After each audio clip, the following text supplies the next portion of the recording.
How's she cutting, everyone? My name's Eric. I'm a story guy. I got my lockdown mop cut, and this is gonna ramble. Yeah, what else is new?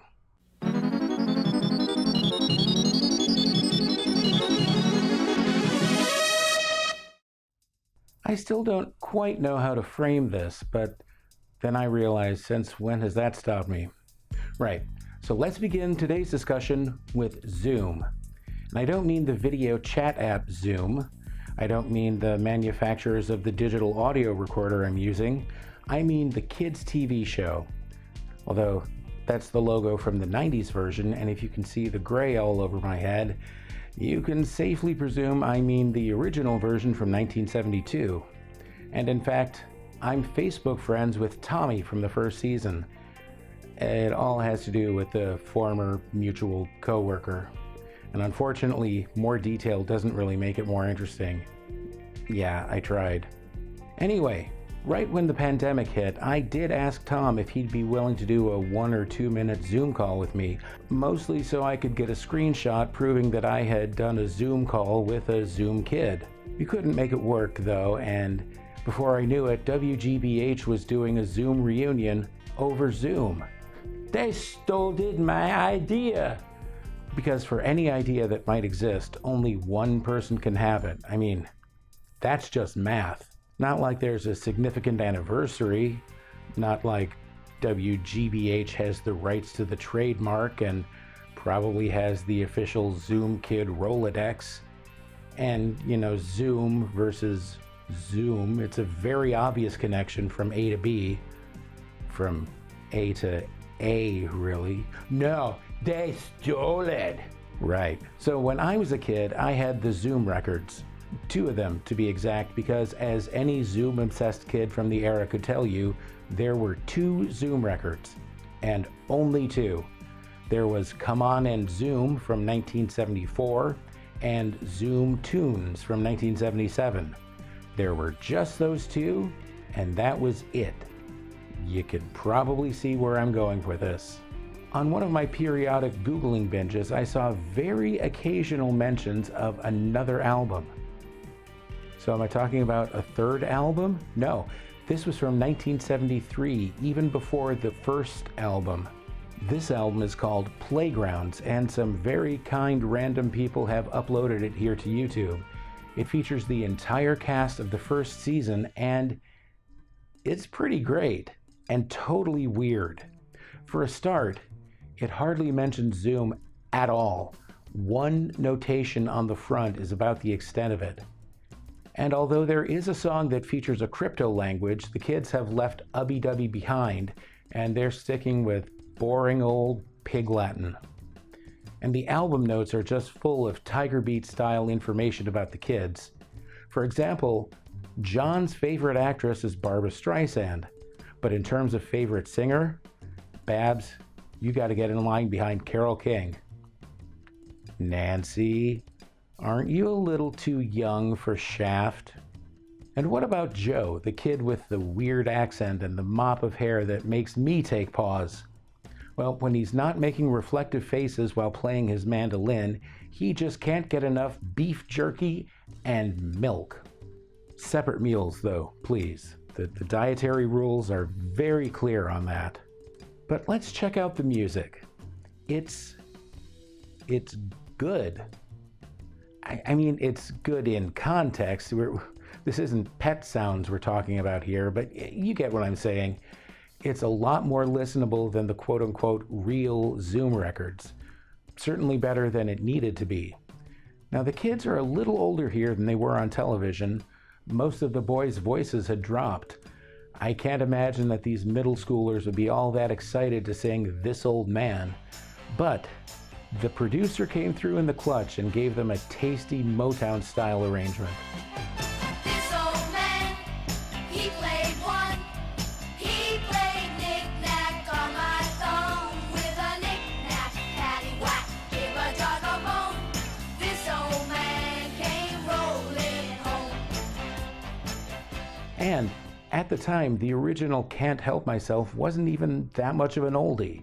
The Four Tops released it in 1965, meaning that to kids in 1973, that song was only 8 years old. For comparison, it's now 2022. 8 years ago was 2014, and the big song of that year was Pharrell Williams' Happy. But then, one of the tracks made me stop in my tracks. It's a song that dates all the way back to the 70s. The 1770s. That's an oldie.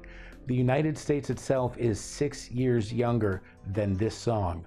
Anyway, on the album, the song is called So Long at the Fair. I've also heard it called just At the Fair. Sometimes Oh Dear. Sometimes Oh Dear, What Can the Matter Be? It's the Oh Dear, What Can the Matter Be song. Oh dear, what can the matter be? Oh dear, what can the matter be? Oh dear, what can the matter be? Tommy's so long at the fair. Now, with that down-tempo arrangement, that took me back.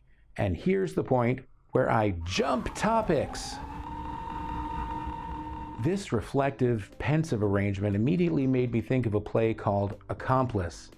Now, I never saw it on Broadway, where it played for a month and a half in 1990 at the Richard Rodgers Theater. The original cast had Michael McKean, whose career has ranged from Laverne and Shirley to Spinal Tap to Better Call Saul, Pamela Brull, who had recently appeared in the pilot episode of Seinfeld, Jason Alexander, who, fun fact, had also recently appeared in the pilot episode of Seinfeld, and Natalia Nogalich, who probably has seen Seinfeld sometime. Anyway, Accomplice starts off, it's a thriller. A wife and her lover are plotting to murder her husband, but then there's a twist. Having apparently stopped, the action resumes, but now the audience has knowledge of the twist. And then, wait, is that another twist? So we continue knowing more, and oh, snotballs, another twist? And another? Ideally, by the time the audience leaves the theater, they're still not entirely sure what's real and what's artifice. But don't take my word for it.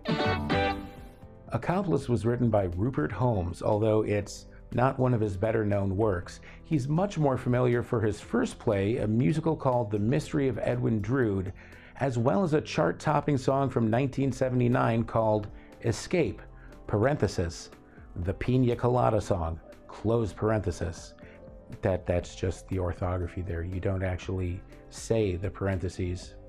Your first thought is probably, that cheesy old song, and yeah, it is cheesy, but I like to think that his songwriting shows a real knack for storytelling.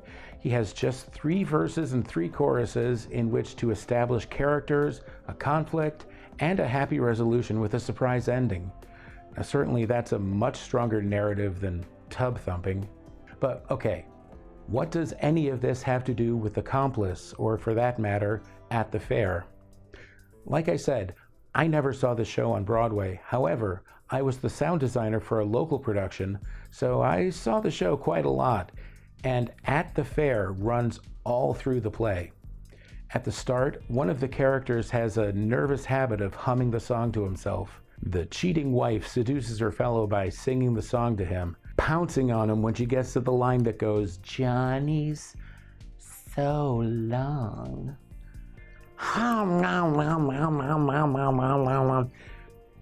That's supposed to be kissing. No, women love it like that, I bet.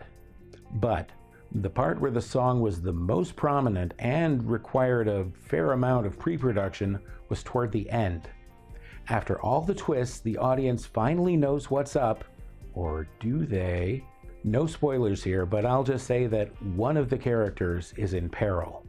Now, after an evening of murders being plotted and subverted, could this be the point of inevitability?